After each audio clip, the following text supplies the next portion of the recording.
Florentino Pérez, il a pas perdu de temps, il a vu Rodri soulever le ballon d'or, il s'est dit c'est lui le 6 qu'il me faut l'année prochaine au Real Madrid. Salut à tous les gars, c'est Azial. Aujourd'hui, on se retrouve pour une nouvelle vidéo. Vidéo où on va parler du Real Madrid, on va parler de l'actu du Real Madrid et de l'actu Mercato dans ce début de mois de novembre. On va parler un petit peu de tout ça, notamment du fait que Tchouaméni n'est plus considéré comme étant intransférable, n'est plus considéré comme, en tout cas à l'heure actuelle, une option viable à l'avenir. Son statut est clairement remis en cause. On va discuter de si c'est à tort ou à raison. Et vous allez vite avoir mon avis par rapport à ça. Et la piste pour le moment numéro 1 pour potentiellement remplacer Tchouaméni si il venait à partir, ce serait le bon vieux Rodri qui vient d'être Ballon d'Or. Je sais pas si vous en avez entendu parler. Non, plus sérieusement, je trouve ça assez intéressant que le Real Madrid se penche sur Rodri. Vous savez, le joueur pourri qui méritait absolument pas son Ballon d'Or, qui est absolument voilà, qui est un joueur moyen, tu vois, c'est qu'un joueur middle, comme j'ai vu passer par la plupart des supporters de Madrid là depuis lundi.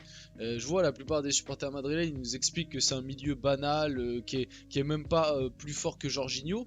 Donc je trouve ça assez intéressant que le Real se penche sur le sur le N'Golo Kanté leader price. Enfin bref, vous avez bien compris, j'ai trollé. On va parler de ça un peu plus sérieusement. Avant que la vidéo commence, n'hésitez pas à la liker, à commenter, à partager, à vous abonner, ça fait toujours plaisir et ça aide pour le développement de la chaîne. Et nous, on va pouvoir y aller dès maintenant. Donc, commençons par Tchouaméni. Commençons par Tchouaméni parce que le Real Madrid serait prêt à laisser partir Aurélien Tchouaméni qui ne fait plus l'unanimité au sein du club. Le Français a perdu du terrain et seul Carlo Ancelotti le soutient encore, mais avec moins de conviction. Les merengues préfèrent le profil d'Eduardo Camavinga. Aurélien Tchouaméni, sujet très compliqué, on le rappelle, arrivé en 2022, donc c'est sa troisième saison. Il entame sa troisième saison là du côté du Real Madrid. Des débuts qui étaient compliqués, une deuxième partie de première saison mieux, si mes souvenirs et ma mémoire est bonne. L'année dernière, globalement, il fait quand même une bonne saison, même si c'est pas celui qui rayonne le plus. Je trouve son rôle important. Maintenant, c'est vrai que déjà l'année dernière, il y avait des soucis. Voilà, il y avait des soucis. Moi, Tchouaméni, il dégage quelque chose qui ne me plaît pas forcément. Et encore, je trouve qu'avec le Real Madrid, c'est pas le pire. Franchement, je trouve qu'avec le Real Madrid, c'est pas le pire parce que tu sens qu'il montre quand même de la bonne volonté et tout. Même si à des moments, il a cette attitude nonchalante, un peu, voilà, mec qui a pas trop envie de se salir le short, etc. Là, moi, où j'ai vraiment des gros soucis avec Tchouaméni, c'est plus en équipe de France. Avec le Real Madrid, je trouve quand même que globalement, il essaye de faire le taf, même si c'est très moyen, hein. De toute façon, c'est pas pour rien que ces derniers temps, à chaque fois que tu parles de Tchouaméni, l'expression yaourt nature revient très très souvent. Maintenant, la question que j'ai envie de vous poser et de me poser aussi, c'est est-ce que Tchouaméni voilà, on n'est pas dur avec lui parce qu'on lui demande des choses qu'il n'est pas capable de faire parce que aussi à côté de lui il y a eu le départ de Kroos ou est-ce que Tchouaméni est réellement mauvais et peut-être pas au niveau pour ce Real Madrid là. Moi franchement je suis pas je suis déçu du joueur parce que à Monaco je m'attendais à peut-être plus. Surtout après son départ du côté du Real, faut pas oublier qu'il a coûté 100 millions quand même, Tchouaméni, hein. Quand tu vois le rendement là ces derniers temps, tu te dis waouh, 100 millions quand même, c'est quand même très très cher. Après, le mec a quand même gagné une Ligue des Champions en étant titulaire l'année dernière et tu as fait une saison exceptionnelle. Faut pas tout oublier. Et il n'y a pas si longtemps que ça, le Real avait un record. Quand Tchouaméni jouait, ça ne perdait pas, tu vois. Donc faut pas non plus tout t'effacer d'un coup. Mais maintenant, pour moi, le réel problème en fait du Real Madrid et de Tchouaméni, c'est pas Tchouaméni en lui-même. Pour moi, en fait, c'est ton milieu de terrain globalement. C'est-à-dire que moi, Tchouaméni, il y a des trucs à lui reprocher. C'est pas pour rien que depuis un certain temps, je trouve que limite là où il est le meilleur au Real, c'est quand il joue en défense centrale. Maintenant, faut pas lui demander en fait des choses qu'il n'est pas capable de faire. Ça reste un 6 assez banal, j'ai envie de dire, qui récupère des ballons, mais c'est pas un mec qui va te créer le jeu. Il ne l'a jamais fait, ou en tout cas qui ne va pas te créer le jeu comme pouvait le faire un Toni Kroos par exemple, ou comme peut te le faire un Rodri, on verra juste après. Pour moi, le souci du Real cette année au milieu, c'est que les profils sont trop similaires dans leurs défauts. C'est-à-dire que tu as le milieu de terrain titulaire. quand tout le monde va être là, en gros, ça va être Camavinga, Tchouaméni, Valverde. Le problème, c'est que dans ces trois-là, qui est réellement ton meneur de jeu ou ton créateur?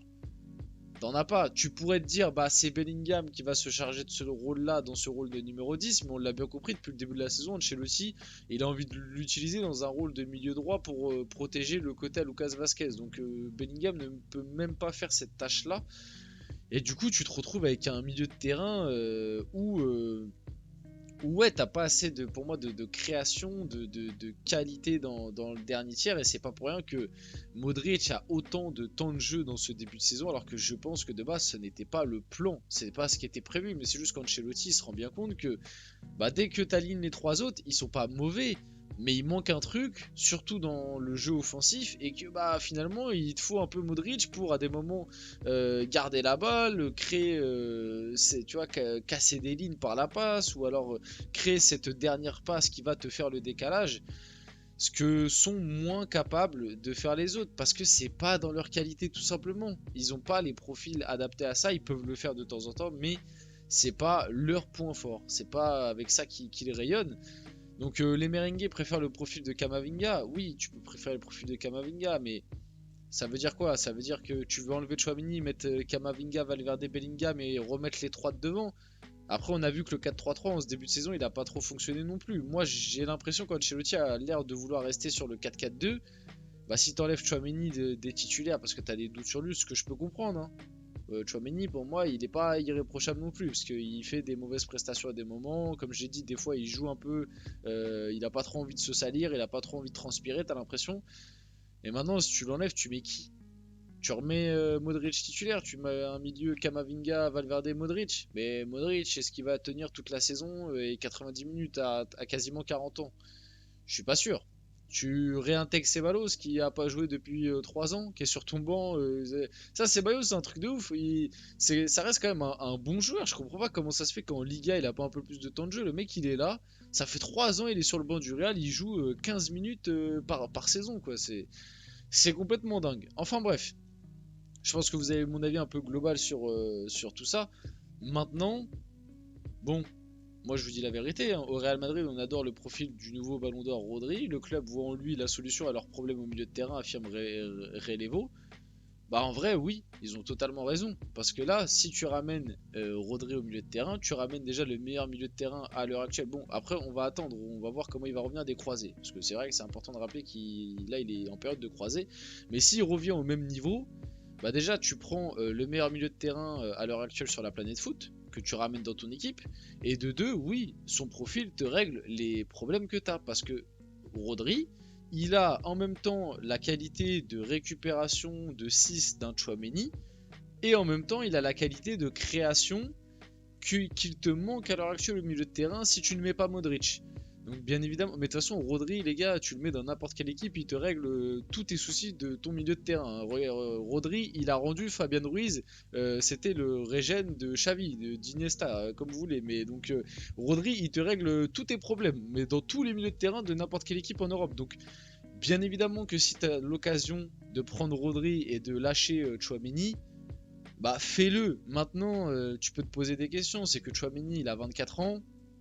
Rodri, il en a 28 et il vient de se faire les croisés. Comment il va revenir, etc. C'est des questions à se poser. Mais à l'instant T, tu me dis, bon, bah, t'as le choix entre. Enfin, t'as le choix, c'est vendre Tchouaméni et tu prends Rodri. Bah oui, je le fais. Si Rodri, on est à la certitude qu'il revient à son meilleur niveau et que tu peux vendre Tchouaméni un bon billet et que du coup tu prends Rodri juste après, bah moi je le fais tous les jours. Franchement, je le fais tous les jours. Maintenant, je pense que ça va être compliqué parce que déjà Tchouaméni tu l'as payé cher, donc si tu le vends je pense que ça va être un bon prix aussi. À l'heure actuelle, qui va acheter Tchouaméni à ce prix là?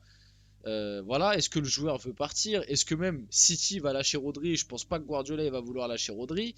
Rodri, est-ce qu'il veut venir au Real, sachant qu'il a été formé, enfin non, il a pas été formé, mais il vient de l'Atlético de base. Bon, il y a quand même beaucoup de questions encore par rapport à ça, mais en tout cas le débat c'est vrai, plutôt intéressant. Paul Scholes a déclaré: Rodri est un meilleur footballeur que Vinicius Junior, c'est une victoire pour les joueurs du milieu de terrain. Bon, ça rejoint un peu le débat sur le football à gagner, etc. est-ce que Rodri est un meilleur footballeur que Vinicius? C'est trop dur de les comparer.